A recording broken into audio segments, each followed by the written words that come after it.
बिहार की राजनीति में कौन लोग हैं जो नहीं चाहते हैं कि मुसलमानों को आगे बढ़ने दिया जाए या फिर मुसलमान राजनीति कर सके।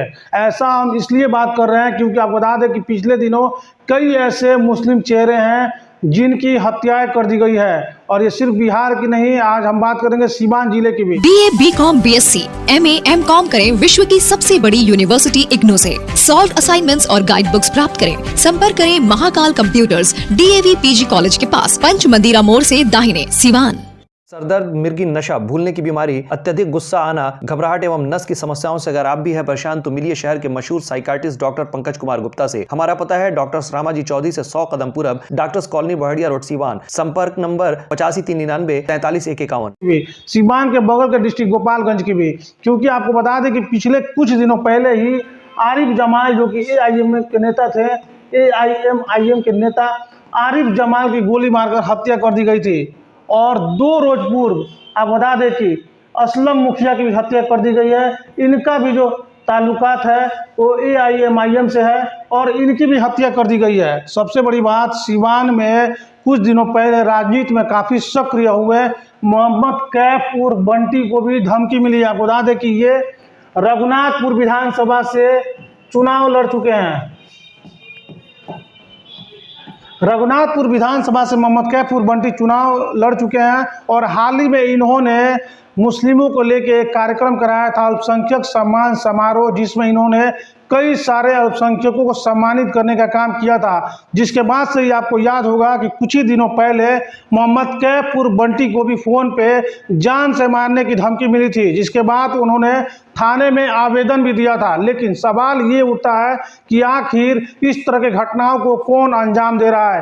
पहले आरिफ जमाल की गोली मारकर हत्या कर दी गई, फिर असलम मुखिया की गोली मारकर हत्या कर दी जाती है और वही मोहम्मद कैफ उर्फ बंटी को भी जान से मारने की धमकी दी जाती है। इतना ही नहीं, सीवान में कई जगहों पे गोली कांड की घटनाएं भी हुई है, यानी गोली चलाकर लोगों में दहशत बनाने का भी काम किया गया। हालांकि भले इन हत्याओं का अलग अलग ये हो सकता है, क्योंकि आप बता दें कि आरिफ जमाल की हत्या के अभी तक पता नहीं चल पाया कि कैसे इनकी हत्या हुई, क्योंकि जो असली आरोपी है वो आज तक सलाखों के पीछे नहीं गए, आज तक पकड़े नहीं गए।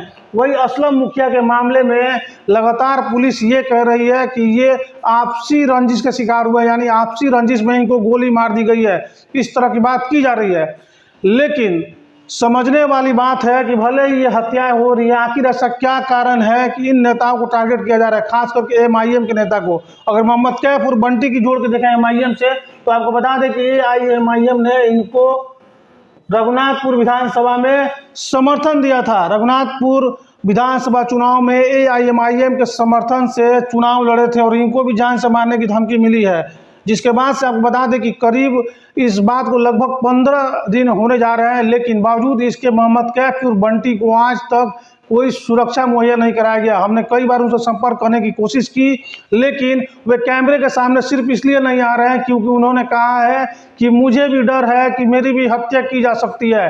मोहम्मद कैफ उर्फ बंटी जो कि रघुनाथपुर से विधानसभा चुनाव लड़ चुके हैं और काफ़ी एक्टिव है राजनीति में इन दिनों, लेकिन उनको भी धमकी मिलने के बाद से लगातार वे कहीं नजर नहीं आ रहे हैं। आपको बता दें कि स्टेडियम में बच्चों को क्रिकेट सिखाने का भी काम करते हैं, लेकिन जब से धमकी मिली है उसके बाद से ही मोहम्मद कैफ उर्फ बंटी भी लगातार ना मीडिया में दिख रहे हैं और ना ही स्टेडियम में नजर आ रहे हैं। कहीं ना कहीं खौफ के साए में शायद मोहम्मद कैफ उर्फ बंटी भी जी रहे हैं। हम लगातार उनसे संपर्क करने की कोशिश कर रहे हैं।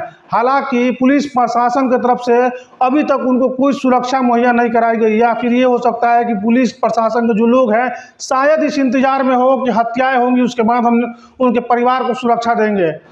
क्योंकि उन्होंने जो आवेदन दी थी उस आवेदन के बाद अभी तक कहा जा रहा है कि कोई कार्रवाई किसी तरह की नहीं की गई है और लगातार वो खौफ के साए में जी रहे हैं। इसका जीता जागता एग्जाम्पल आप ये कह सकते हैं कि जो मोहम्मद कैफ उर्फ बंटी लगातार स्टेडियम में दिखते थे, लगातार अलग अलग जगहों पे दिखते थे, अब बिल्कुल ही दिखने बंद हो गए हैं। यानी कई जगह पे वे नहीं जा पा रहे हैं। कई सारे क्रिकेट टूर्नामेंट में भी मोहम्मद कैफुर बंटी नहीं दिखे। इससे साफ ये पता चलता है कि कहीं ना कहीं राजनीति से या तो हो सकता है कि वो दूर जा रहे हैं धमकी मिलने के बाद, या फिर राजनीति में सक्रिय हैं। तो आखिर क्या वजह है कि मोहम्मद कैफुर बंटी खुलकर लोगों के बीच नहीं आ रहे हैं, खुल के लोगों के बीच नहीं जा रहे हैं? क्या मोहम्मद कैफुर बंटी को भी अब ये डर सताने लगा है कि किसी भी वक्त उनकी हत्या की जा सकती है? क्योंकि उन्होंने आवेदन में साफ जिक्र किया था कि मेरी हत्या की साजिश रची जा रही है और मेरी भी हत्या हो सकती है।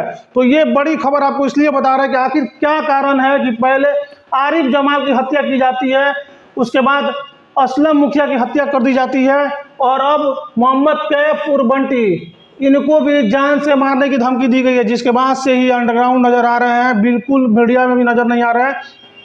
तो ये सोचने वाली विषय है। साथ ही साथ आपको यहाँ पे बता दें कि जो आदिल हसन है, MIM नेता आदिल हसन को गोपालगंज पहुंचे हुए थे। उन्होंने SP स्वर्ण प्रभात से मुलाकात की है और मुलाकात के बाद उन्होंने कहा है कि आखिर इसके पीछे कौन है, जल्द से जल्द इसका खुलासा किया जाए। उन्होंने ये भी कहा है कि अब हम चुप बैठने वाले नहीं हैं, अब हम लोग DGP का घेराव करने का काम करेंगे। साथ ही साथ उन्होंने बिहार के मुख्यमंत्री नीतीश कुमार पर कटाक्ष करते हुए कहा है कि 9वीं बार नीतीश कुमार ने शपथ ले लिया, इसको क्या कहा जाए, 9वीं बार जंगल राज कहा जाए क्या? इस तरह की बात भी उन्होंने कही है। तो कहीं ना कहीं लॉ एंड ऑर्डर पे लगातार सवाल उठ रहे हैं। बावजूद इसके मोहम्मद कैफुर बंटी अभी डर के साए में जी रहे हैं। असलम मुखिया की हत्या की जा चुकी है, आरिफ जमाल की हत्या की जा चुकी है।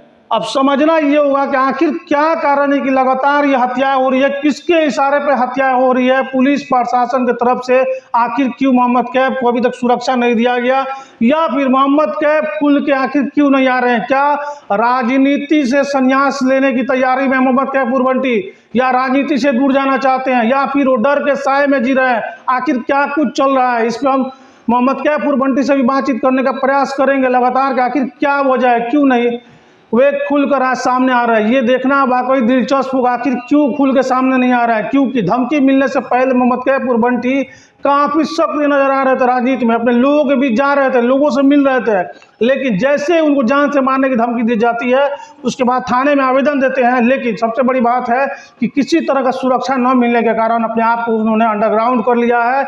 और अब ये देखना दिलचस्प है कि आखिर कब क्या उनके साथ कैसे होता है, ये देखना दिलचस्प है। क्योंकि उन्होंने भी साफ तौर पे कहा था कि किसी भी वक्त मेरी हत्या हो सकती है, मेरी हत्या की साजिश रची जा रही है। इन्होंने कहा था, आपको बता दें कि गोलू सिंह पर उन्होंने आरोप लगाया था कि उनके द्वारा मुझे फोन करके धमकी दी गई जान से मारने की। लेकिन आखिर क्या कारण है? खबर दिखाने का मकसद सिर्फ हमारा इतना है कि आखिर क्या मकसद है कि लगातार इन चेहरों को टारगेट किया जा रहा है, और इन चेहरे को खास करके जो राजनीति में आगे आना चाहते हैं, राजनीति में एक्टिव होना चाहते हैं, उनको क्यों मार दिया जा रहा है? ऐसा क्यों हो रहा है? आखिर ये वाकई एक सवाल बना हुआ है। और कई सारे लोग लगातार अब ये कह रहे हैं कि MIM नेता, खास करके MIM नेता को ज़्यादातर टारगेट किया जा रहा है। और कहा यह भी जा रहा है कि जल्द ही असदुद्दीन ओवैसी गोपालगंज पहुंच सकते हैं। गोपालगंज, आपको बता दें कि परसों यानी 16 फरवरी को असदुद्दीन ओवैसी का एक कार्यक्रम है बिहार में, और उसी कार्यक्रम को लेके अब ये कहा जा रहा है कि उस कार्यक्रम से आने के बाद असदुद्दीन ओवैसी गोपालगंज आ सकते हैं। आप देखिए साफ तौर पे यहाँ पे कौन कर रहा है, आखिर कौन टारगेट कर रहा है, ये बात है। हमने लिखा है यहाँ पे आरिफ जमाल, असलम मुखिया और अब मोहम्मद कैफुर बंटी। कौन कर रहा है टारगेट, आखिर कौन लोग हैं? इस पर भी लगातार बातचीत हम करेंगे। आपको बता दें कि असदुद्दीन ओवैसी साहब हो सकता है कि 2 रोज बाद गोपालगंज आएंगे और बगल के जिला सीवान भी जा सकते हैं, आरिफ जमाल के परिजनों से भी मुलाकात कर सकते हैं। ये बड़ी खबर हम आपको बता रहे हैं। लेकिन आखिर क्या वजह है, कौन सा कारण है जिसके कारण लगातार धमकी मिलने के बाद मोहम्मद कैफ बंटी को आज मीडिया के सामने नहीं आ रहे हैं, या फिर अन्य जगहों पर दिखाई नहीं दे रहे हैं? क्या मोहम्मद कैफुर बंटी डर गए हैं, या फिर राजनीतिक रूप से अपने आप को पीछे खींचने लगे हैं, पीछे जाने लगे हैं? ये वाकई देखना दिलचस्प होगा। ऐसे तमाम खबरों के देखते रहे न्यूज़ इंडिया तक। शुगर, गठिया, सफेद दाग, पुरुषों में कमजोरी, शुक्राणु की कमी, PCOD व निसंतान दंपति स्वस्थ एवं खुशहाल जिंदगी के लिए मशहूर आयुर्वेद एवं यूनानी चिकित्सक डॉक्टर MS हक मेडल एवं अवार्ड से सम्मानित, कई वर्षों से आपके शहर में सेवा दे रहे हैं। आज ही अपना अपॉइंटमेंट बुक करने के लिए नीचे दिए गए नंबर पे कॉल करें।